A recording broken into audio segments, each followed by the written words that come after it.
السلام عليكم ورحمة الله وبركاته أصدقائي ومحبي كرة القدم في كل مكان.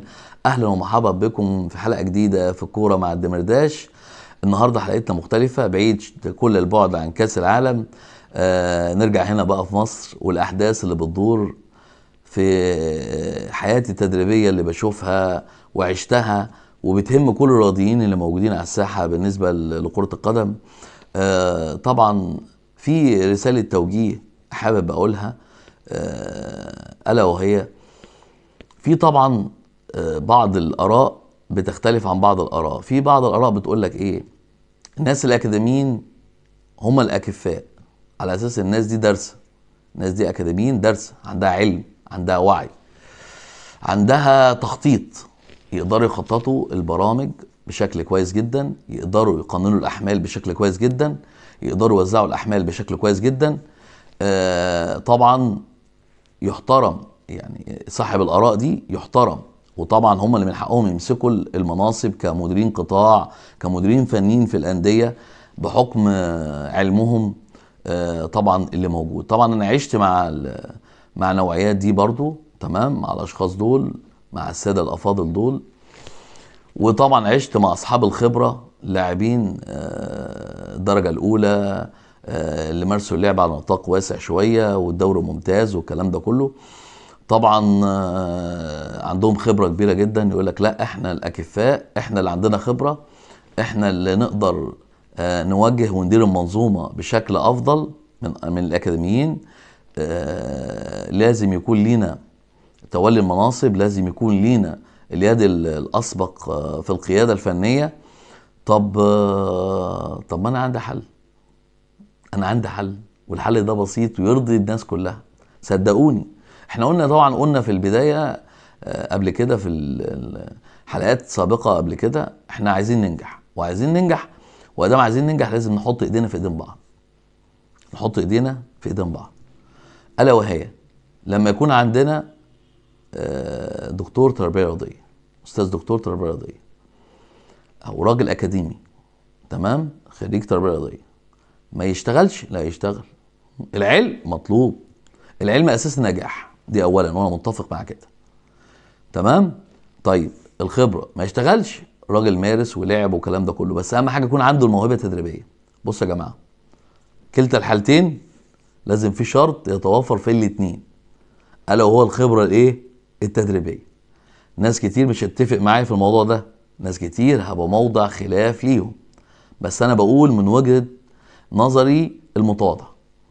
ربما تاخدوا بيها، ربما ما تاخدوش بيها، بس انا لازم اقولها، لازم اصرح بيها للمصلحة العامة. انا هدفي كله في فيديوهاتي للمصلحة العامة، نرتقي بالكرة المصرية.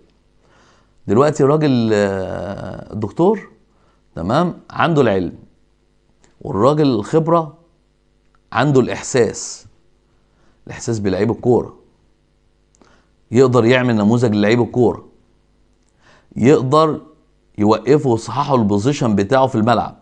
اذا كان مدرب حراس المرمى وقف الحارس ازاي، يتعامل مع كرات ازاي، المباشره اللي جايه في الامام في العمق، اللي جايه على الاجناب هيشتغل عليها ازاي، العكسيات هيروح لها ازاي، والبوزيشن بتاع جسمه ازاي، وايده معموله فين بالظبط، بتتعامل مع كوره من انهي اتجاه.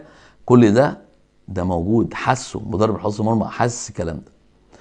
والمدير الفني اللي هو الكوتش، اللي هو الخبره، الراجل اللعيب السابق، عارف تمركز اللعيبه ازاي، المدافعين ووسط الملعب والمهاجمين، يقدر يظبط فرقته كيفما يشاء، لانه حاسس بيهم، حاسس في موقف لعب معين كان شكل الملعب ازاي وهو بيلعب، فيقدر يوقف اللعيبه حسب تمركزهم، حسب اتجاه اللعب، يقدر ليه. فده الراجل ده عنده خبرات كويسه، الراجل ده عنده علم كويس. طب ما نيجي ندمج الناس دي كلها مع بعض ونوزع مهمنا مع بعض. احنا مش شرطنا، يعني كل اللي شاغل بال الناس انا المدير الفني، انا المدير الفني، انا عايز الغي الحته دي. مش الغي الحته دي، الحاجه المركب اللي فيها طبعا رئيسين بتغرق زي ما بيقولوا على المثل يعني. لا، احنا مش عايزين الكلام ده، احنا عايزين كل الموضوع بمنتهى البساطه. هيكون في عندنا الهيد كوتش مثلا، وليكن راجل الخبره، ومدير البرامج والتخطيط الدكتور كويس، الراجل ده بيخطط لي وبيعمل لي البرنامج التدريبي اللي هو سواء 6 أسابيع أو 8 أسابيع أو 10 أسابيع أو 12 أسبوع على سبيل المثال.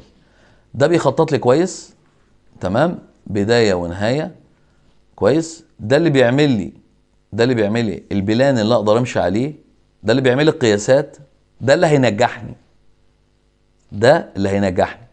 ما ينفعش اتكلم عليك وحش، وما ينفعش الاكاديمي يقلل من الراجل اللي معاه خبرات. لو كل واحد بيحترم دوره، تمام، ويبقى في تعاون كده وفي انسجام كويس وفي رؤية لقدام كويسة، هيقدر الفرقة تنجح وتوصل زي ما هي عايزة. ليه؟ ما في خبرات، في واحد هيعد لي، في معد بدني، في مدرب حراس مرمى، في مدير التخطيط واعداد البرامج كويس، اللي هو الاستاذ دكتور كويس. ما بقاش بقى حته بقى المدير الفني، وخلي الخبرات الراجل ده المدير الفني، وكل واحد عارف دوره ايه، ونحترم بعض كجهاز. صدقوني الجهاز ده هيكسر الدنيا، والله يا جماعه هيكسر الدنيا. اما اعمل مزيج هقدر انجح العلم مع الخبره هيدوني انتاج كويس قوي، هقدر اوصل بفرقتي لابعد مدى، وده يحترم، وما بقاش فيه فروق بيننا وبين بعض، يبقى في نجاحات، في اتفاقات ان انا عايز اقدر اوصل مع الفرقه دي لريكورد كويس، لحاجه كويسه. فيا ريت اتمنى الناس كلها اللي قلت عليها ونوهت عليها في الحلقه دي نتعاون مع بعض، ونحاول نعمل مزيج كويس مع بعض، ونحترم آراء بعض، ونوصل لهدفنا وهو الارتقاء بمنظومة كرة القدم المصرية بإذن الله لبر الأمان، ونوصل للمستويات العالمية. المستويات العالمية هتيجي بالعلم وبالخبرة، مش هتيجي بحاجة واحدة، تمام؟ ما نقللش من بعض وما نشككش في بعض وما نغتابش في بعض، ونمشي كويس. وإن شاء الله بإذن الله تعالى طول ما في علم وفي خبرات وفي حب للبلد وفي عايزين ننجح، بلاش عايز انجح دي، انكار الذات مطلوب والله. ننكر ذاتنا شويه هننجح وهنوصل لبر الامان. طبعا في حاجه وفي عجاله سريعه جدا حابب اقولها وانوه عليها عن نقابه المهنه الرياضيه ودور نقابه المهنه الرياضيه تجاه المدربين.